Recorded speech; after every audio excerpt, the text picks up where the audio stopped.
if you were twice as good looking, you would earn twice the money. You're a big guy, right? Let me ask you, if you lean down and you let all that muscle come through, dude, you'd be fucking twice as good looking.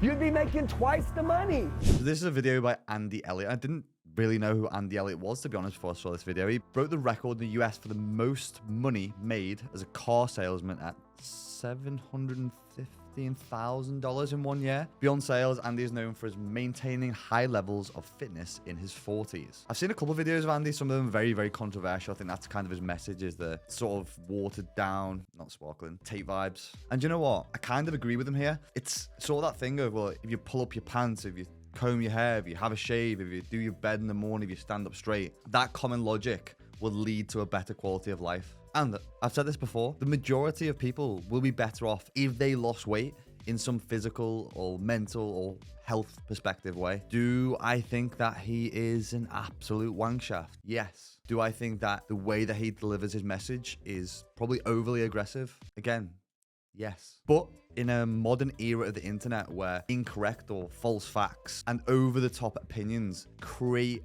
a sphere of more attention, kind of like peering in for a circus or something you don't really want to look at, but you can't help. Can you blame him? His message in this video, though, is true. And it's probably due to a phenomenon that we all fall victim to at some point or even daily, known as the halo effect. But something that can happen is when we deliver a message, it can get lost if you're a total arsehole. What I mean by this is, imagine somebody proposed affordable housing and expanding the road networks. You think that was a pretty good idea? Well, this idea was created by Adolf Hitler back in the Nazi era. Again, great ideas proposed by a total arsehole. And this, what can happen is that people's message can get lost by just being a bellend. Now, at university, back in my psychology crim days, I did a bit of research on the halo effect, and I'm going to pull some of those bits up. It's sometimes referred as a physical attractiveness stereotype. And what is beautiful is also good principle. The halo effect is a cognitive bias relating to our tendency to transfer a positive impression of one characteristic of a person or object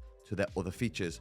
A classic example is that when you perceive someone as attractive, you are likely to assume they have other positive attributes, such as intelligence, kindness, and trustworthiness. Now, when you are working in a sales position, something that I've not done a ton of, a lot of it is going to be about trust and authority. And if you can look better, dress better, have a better first impression on someone by taking care of the way that you look, you're probably going to gain more of that person's trust and their business. So what Andy Elliott is basically proposing in his sales seminar lecture is pretty bang on, even if you don't like his delivery. The halo effect is actually some kind of error in our functional thinking and an error in our reasoning, where we can probably blame it on the laziness of our brain, the way it just connects the dots and interprets the way that someone looks, may, or is more trustworthy. And this is exactly the same with influencers. So when influencers are promoting brands and services, it comes with a halo of trust. And I know from working with brands like MyProtein, Gymshark, people who already follow me or who are part of my community will buy and do buy these products because I am taking them, because I have a certain level of trust. Basic influencer marketing. You take an individual who is extremely good looking or is physically elite in their appearance or stature, and you use them to sell a product through the halo effect. Now, I do not know what the fuck MyProtein, Gymshark were thinking when they hired or took on me, but if you're kissing the frogs, is that analogy even appropriate? I don't know, but here we are. And the statistics back up this earnest approach.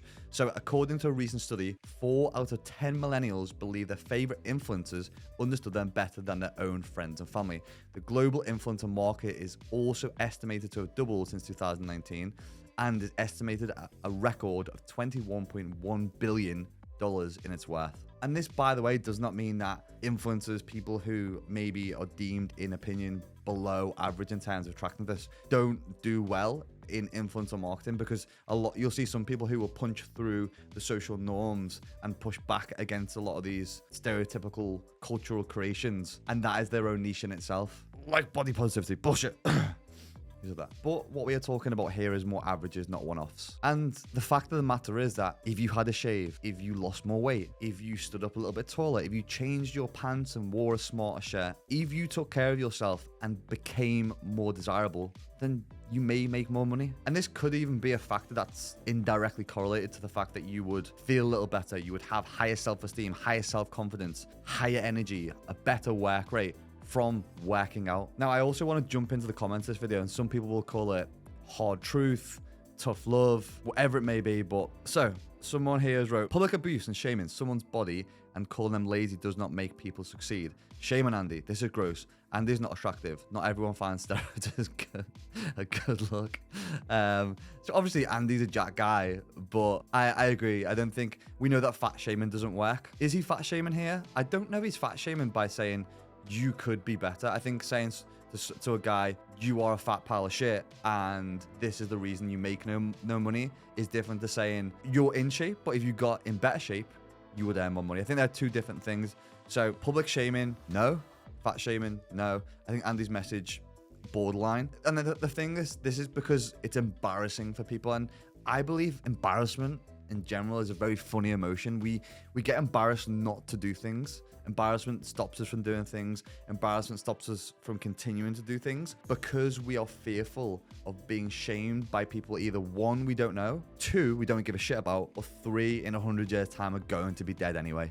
My advice is that you don't need to or shouldn't need to be shamed into doing anything. But if something stings, hurts around the edges a little bit, but is true, then it's better to ask questions from within, take responsibility rather than give excuses.